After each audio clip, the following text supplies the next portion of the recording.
Friends, Friday evening மணி ஒரு 6:30 பொழுது இந்த வீடியோ ஸ்டார்ட் ஆகுது.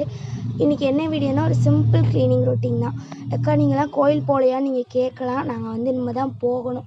இந்த வீடியோ நான் எடிட்டிங் பண்ணும்போது கோயிலுக்கெல்லாம் போயிட்டு வந்துட்டேன். அப்போ தான் நான் இந்த வீடியோ வந்து எடிட் பண்ணிகிட்ருக்கேன். இந்த வீடியோ கொஞ்சம் டிலே தான். First I am very sorry. இந்த வீடியோ நானாக தான் எடுத்தேன். யார் ஹெல்ப்பும் இல்லாமல், யார் சப்போர்ட்டும் இல்லாமல் நானாக எடுத்தேன். அதனால் நீங்கள் கண்டிப்பாக லைக் பண்ணணும்.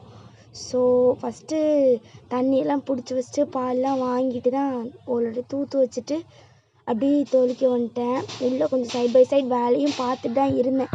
அதனால் ஒன்றும் தெரில. அதெல்லாம் எல்லாம் தொளிச்சு விட்டுட்டு அப்படி நல்லா தொளிக்க வந்து ஆரம்பிச்சிட்டேன். நாங்கள் இருக்கிறது ஆல்ரெடி சொல்லியிருந்தேன், பெரிய காம்பவுண்டு அப்படிங்கிறதுனால கொஞ்சம் தொளிக்க வந்து வசதியாக தான் இருக்கும் அப்படின்ட்டு எல்லாத்தையும் தொளிச்சு வச்சுட்டு செடிக்கு தண்ணி ஊற்ற வந்துட்டேன். இந்த செடி வச்சு ஒரு 2 மாதம் அந்த மாதிரி ஆகுது. நல்ல பூ வந்து தழுக்க ஆரம்பிச்சிட்டு, நீங்களே பாருங்கள் எப்படி தளிர விட்டுட்டு அப்படி சொல்லிட்டு நல்லா தழுத்தாச்சு ஒரு வழியாக. அப்புறமேட்டு வேலையெல்லாம் முடிச்சுட்டு ஒரு வழியாக உள்ள கிச்சனுக்கு வந்துட்டேன். ஒரு வழியாக கவுண்டர் டாப் எல்லாம் க்ளீன் பண்ணணும்னு சொல்லிட்டு க்ளீன் பண்ண போயிருந்தேன். நல்ல க்ளீனிங் வந்து பண்ணி விட்டுட்டு தான் போயிருந்தேன். கவுண்டர் டாப் ஃபுல்லாக க்ளீன் பண்ணி விட்டுட்டேன்.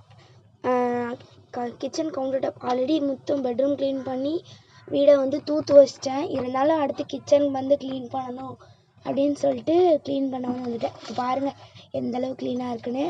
அப்புறம் இன்றைக்கி எல்லாத்துக்கும் வீட்டில் நான் தான் காஃபி போட்டிருந்தேன்னா, சரி ஓகே அப்படின்னு சொல்லிட்டு காஃபியும் போட்டு வச்சாச்சு.